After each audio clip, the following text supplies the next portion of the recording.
Seawolves, and welcome back to the last day of 2024, or maybe for some of you it's already the first day of 2025 by the time that this goes live. And here it's still about half the day wait for the big moment, but looking forward to that. And as far as the Vendeeglobe goes today, actually everything seems to be going great. No crazy damages or anything. Of course, we had yesterday the foil damage of Isabel Joschke and Yannick Besthaven retiring from the race. Today, so far, so good. So let's hope it continues that way. Everybody just cruising along nicely. And how about those dolphins? That was kind of cool. Actually, those are not images from the race. One of the Seawolves actually sent me this clip because there was a discussion about dolphins earlier in the comments, like way past in a different video.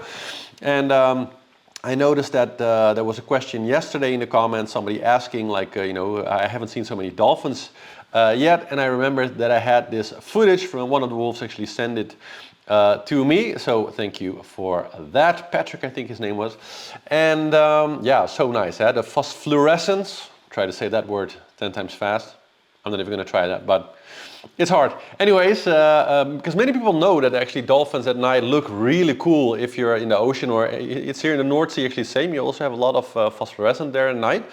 And it's just, the videos of it are very hard to find, because it's very rare to see good video of it. So this is kind of cool to actually see it this well, because it's so dark, like it has to be pitch black dark really to see it really good. And to film it, you need a camera that's like very, very light sensitive, because for the human eye it's very easy to see, but on cameras it's just like really a hard, rare thing to capture. So very nice to be able to kind of show that. And definitely the sailors have, you'll see some stuff like that. I actually seen a whale once, a bluefin whale in sort of a similar thing. Crazy cool. Like Avatar is real, but it's in the ocean. So that's nice.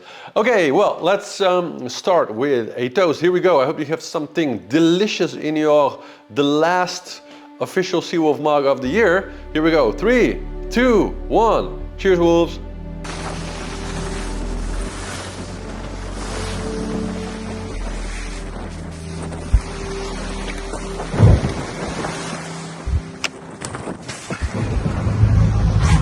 The sea looks so green. I don't know why that is. I will ask around a bit. I have seen that in the North Atlantic that with algae blooms we had the green sea like that. But it's very astonishing. An amazing colour, it's beautiful. Hello everyone, a little update from the South Atlantic.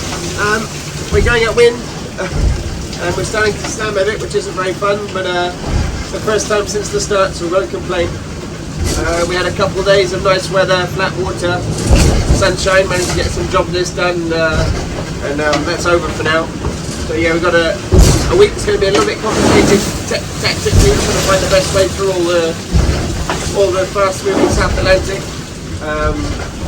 But yeah, we're in good shape. It's nice to have 2 days to get everything back in order, and we're off again. So hope everyone has had a good 2024.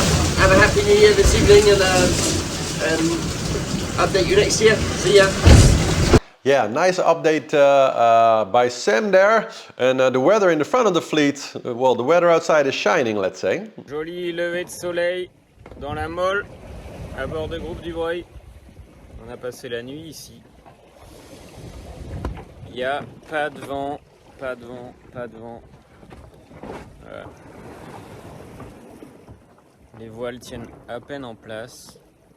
Alan Rora still very well underway, it seems, doing some good speeds now. La voile sur le pont.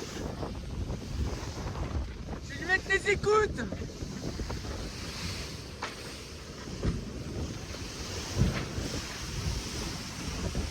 Nickel. It seems Boris is very much enjoying the great sunny weather.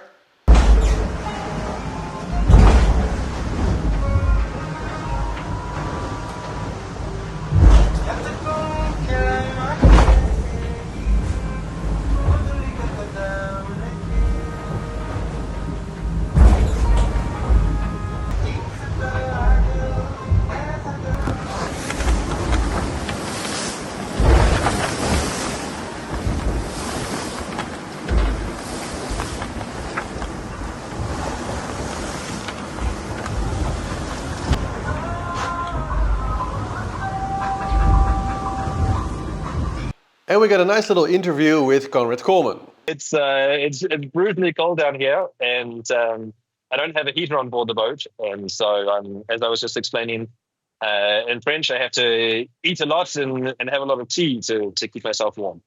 How many calories do you suppose you're eating just now? I'm making my way through a bucket of peanut butter.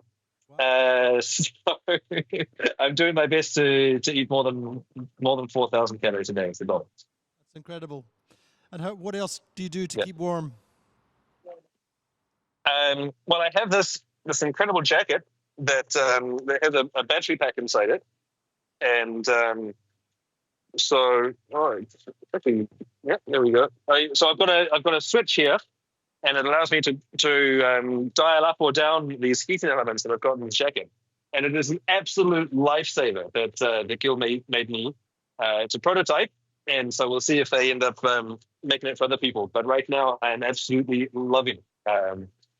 And with my commitment to going zero emissions and not burning any diesel during the course of the race, well, I don't have a heater on board, and I'm not starting an engine, which otherwise heats this living space in which I find myself.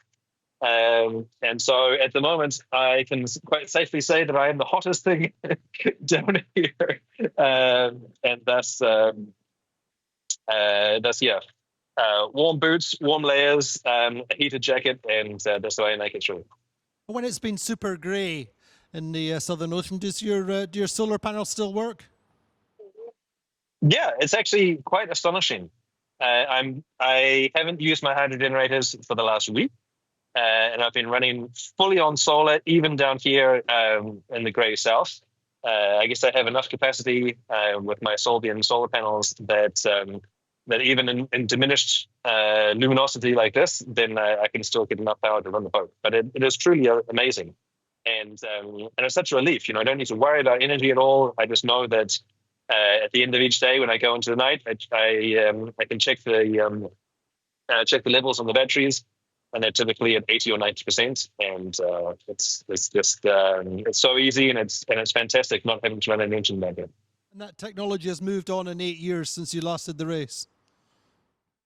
Yeah, it certainly has. Last time I had a big electric motor attached to the propeller underneath the boat, and so I was generating power with my ocean vol hydro generator. And now I have the solar panels from Solvian, and it's great. I don't need to think about it at all. Meantime, you're in a group in the peloton. You've got a nice race on. Yeah, we do. We've just been bouncing up and down against the ZEA, the exclusion zone for Antarctica. And so it's a little bit tricky because we're jibing once or sometimes several times within the 4-hour skid. And so it's really difficult to try and get a read on how my speed is relative to the rest of the guys. Because in the 4 hours, we're doing zigzags, and then the 4-hour skid that is announced to the public is always drawing a straight line between the position of the boat and the zigzag. So we don't really get a sense of the speed of the other boats and or their course over ground. So I'm just measuring myself against the other boats to see whether I'm getting closer or they're pulling away. But there's lots of activity down here, and certainly playing the shifts to try and get the best angle to keep attacking the east. But overall, fairly moderate conditions for you. Yeah, totally. Right now, I have 18 knots of wind, and I've got actually the wind has been reducing a little bit, so I'm going to shake out the one reef that I have and go back up to full main, and I've got the big generator up and the J3 out. And so, who would have thought that in the middle of the Southern Ocean, I would be looking at putting up as much sail as I possibly could. Is that going to last towards Cape Horn? No, it's not. Things are going to get spicy again in the next couple of days. But still, quite moderate. 35 knots on the forecast, and that's quite remarkable. During the race up until now, I've never seen more than 48 knots, and I'm sort of quite happy to have that as my ceiling, and it looks like I'm going to maintain that all the way around the horn. And it's been quite moderate. It's been great. I'm happy with where I've placed the boat in the weather systems, so that I can focus on going fast and not sort of wind myself into survival mode. In the meantime, 2025 ahead, what are your resolutions? Yeah. The resolutions are kind of be put on the back burner until I finish this race. And my goals remain: finish this race, finish it with the mast, and finish it with a smile. So if I can achieve all of those three things, then those are my resolutions for the Vendeeglobe. And then once I make it home, we'll start picking out the rest. Yeah, and so Yannick Besthaven arrived in Argentina, not Portugal. For some reason yesterday Portugal and Argentina were the same thing in my mind. I guess I confused a lot of Seawolves who were correctly thinking Portugal is still pretty far away, right? Yes, it is, but Argentina is a lot closer by, and so he's made it safe to port. A few slides, but no video yet, so if we get that, maybe we can show his arrival tomorrow. But that's pretty much it for the news today, so let's jump right into the overview here. It is kind of cool that I think maybe 2 days from now, depending on the course that they're following, we're going to see the leaders here for the first time cross their own course. So they're going to, they haven't finished like all the way around the world yet, but they are going to be literally sailing in places where they have been sailing before, just in the opposite direction in this race. So that's kind of cool. Charlie, of course, regained the lead in the last 24 hours, so that's cool to see. And who knows, he might be the first, at least in this Vendeeglobe also, to cross his own path again as he makes it through, so that would be pretty cool, although it'll still be some time before they get there. You can see that what we've been talking about, so the compacting of the kind of the absolute leaders and kind of the big peloton of foilers there is definitely happening. Thomas Rouillant still has made some good speeds, 13.4 knots VMC in some very variable conditions, so good on him there. And if we actually take out the routages here, you can see that I would say they're pretty much exactly the scenario that I talked about. I said, like, by the time they will be kind of here, we're going to see that the rest of the group is going to be somewhere near this traffic separation zone. Now, was I on the money or was I on the money? I mean, it's not 100% there, but pretty good. And so I wouldn't say that they're quite in striking distance. But I said, like, really optimistically they're going to be like 700 miles away. Now in the end they're more like 900 or maybe 850 or so by the end. So by the same time tomorrow I think we're going to probably be there. But it seems like the area here will remain open for the foilers here. So they won't be very much blocked the way that Thomas Rouillant and especially Jan Richon were.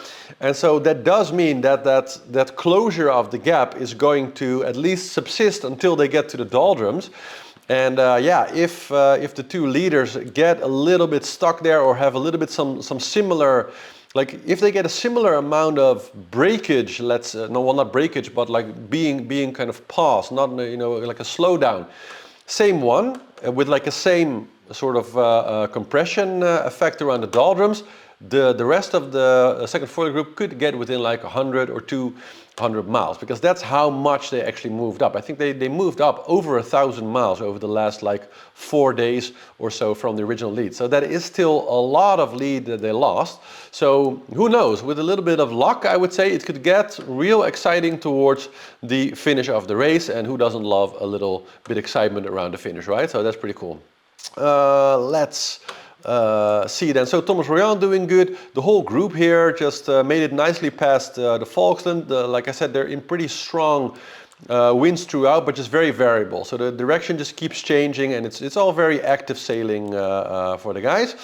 We see that Clarice and Benjamin Dutroux here really kept their lead, but they're right on the cusp of that sort of weather that isn't really letting them go through any faster. So their speed's pretty slow, 10 knots. If I pick Clarice here, let's take a quick look at the routage. So yeah, by the time they move through, Samantha's going to be moving like right in there with them. So that's too bad, but that's one of those things in sailing, like, you know, when you really run into some quiet weather, even if you have like a big lead, sometimes everybody behind you is just going to sail right up to the point where you are, and then you're all stuck in no wind. And I guess that's yeah, too bad for Clarice and Benjamin, that they're going to sort of lose the distance that they gained on Samantha, but good on Samantha, I guess. So then we have Fortinet Best Western, Romain Atanasio, Damien Seguin, and of course Jean Lecam. And you see that they're all like sailing very good, and it's even faster than I thought, because I said yesterday that I would think that by the time they get to the Cape, Jean would catch up, and he has outdone you know, both the prediction here on board and my prediction again, and has gotten enormously close. Like he's well over halfway now, while yesterday he was still quite closer to his kind of two pursuers in Giancarlo Pedotte and Ellen Rora and Isabel Joschke there. So Jean is just running like fire down there near the ice occlusion zone. Of course, his incredible speed is also down to the fact partly that he's sailing more south. The more south on a sphere you go, the shorter the route. So he's also gaining a lot of miles just by his well-chosen position here. But the wind seems to be very much in his back. He's got a beautiful course here right across the ice line. And you see again that the model here is giving the foilers quite a bit of extra space. Same here, them keeping up. I don't think that'd be true. I think if it goes on like this, well, at the current speed, it would predict that by tomorrow, Jean is going to be, you know, passing both of them. I would give it a day and a half. But I think we're actually looking at a possibility, maybe, I don't want to be too optimistic, but Jean is good. He could actually make it into, it would be 15, would be 14th place if he manages to overcome Romain and Damien Seguin. That would be quite something if he manages to overtake two foilers before the end of the Southern Ocean. That'd be quite something. That'd be really, really cool. Okay, then let's take a look at the kind of the big group of the kind of the non-foilers behind there. Of course, on one foiler there still. Benjamin Ferré holding on to his lead, but you see that it's getting kind of closer because they are just doing a big jibe battle over there. So they're jibing all the time. Conrad also talked about this. So let's see, Conrad doing nicely, has slightly overtaken Kajiro Shirishi again in this particular update, but like he said himself, it's a lot of like one moment you're ahead, one moment you're behind. It really depends on how well your last jibe were and how you kind of end as far as course rise, because they're so close to the ice exclusion zone. So sometimes it works in their favor, sometimes it works a little bit in their disfavor to jibe earlier, and they don't really have a choice. Once you're on attack, by the time you hit the ice exclusion zone, you just forced to jibe. So that's going to continue on for a while still, but cool to see that they're all so close together. It's not just the foilers that are competitive, it's the non-foilers also for a large part that are still very competitive together. So very cool to see. Then to the good, Ollie, here's actually a nice New Year's wishes from onboard from Ollie. Cool, huh? So yeah, I guess they're already in the new year. I'm still waiting for that. Zheng Zhu has made some good progress over the last 24 hours. Finally, across kind of the light wind is kind of catching up with him, so he might slow down a little bit again. Same for Manuel Cosin and Fabrice Amadeo here, both stuck a bit in the light wind. But given Dennis van Wijnberg extra chances to catch up, so he really is getting quite close there. Let's grab the routages here for 1 second, see what the prediction is saying. Yeah, it's still saying that he's going to get very close around New Zealand if they actually choose that particular course. So who knows? That might be a very good, like if he manages that would be probably in a day or two. I would say, you know, there can't really be a better start of the new year for Dennis van Wijnberg than if he can actually catch up with the other two guys and maybe, you know, abandon that last position in the race for an actual, what would it be, 34th or 33rd place. That would be quite something after everything has been through. So yeah, that's it for the update today. Again, I wish you all an amazing end of 2024, or if you're already in 25, happy New Year, and see you tomorrow. Ciao, ciao.